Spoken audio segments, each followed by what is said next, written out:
La ville de Renan a constaté qu'on avait juste à proximité de Renan, à l'époque sur Renan, du logement d'urgence, de l'hébergement d'urgence, et puis que le pas suivant, c'était de l'hébergement en propre dans un appartement. La transition était très compliquée pour certaines personnes, d'où l'idée de faire des logements de transition.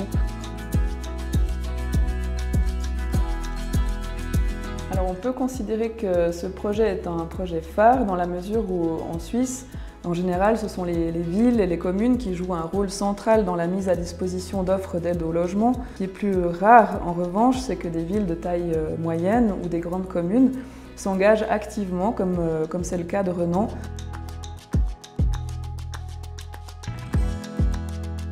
On a plusieurs expériences avec le projet. Ici, je prends l'exemple de la Maison des Lyonnes, qui fonctionne très bien, des gens qui se rencontrent une fois par semaine avec le Café des Lyonnes, avec une friperie qui a été mise en route, avec des consultations médicales également, l'utilisation des extérieurs, des bonnes relations avec le voisinage.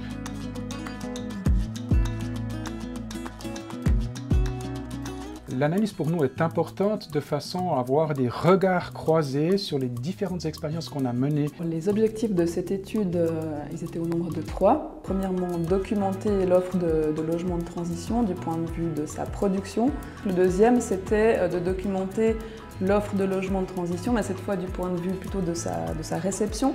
Et puis le troisième objectif, alors là, c'était plutôt de formuler d'une part des pistes d'amélioration et puis d'autre part de proposer aussi une série de points d'attention, je dirais, qui seraient cette fois-ci destinés à d'autres communes qui seraient elles aussi peut-être intéressées à développer ce type de dispositif.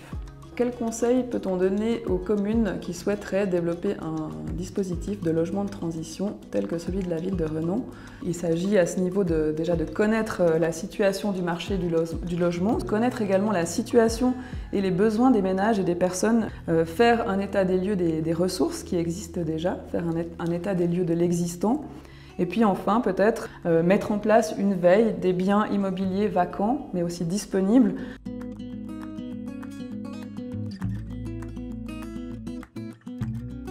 Pour ce qui est de l'avenir des logements de transition, on espère pouvoir en maintenir un maximum. Si on arrive à développer, ça serait très bien. Si on arrive à maintenir le statu quo, ça serait le minimum qu'on pourrait faire.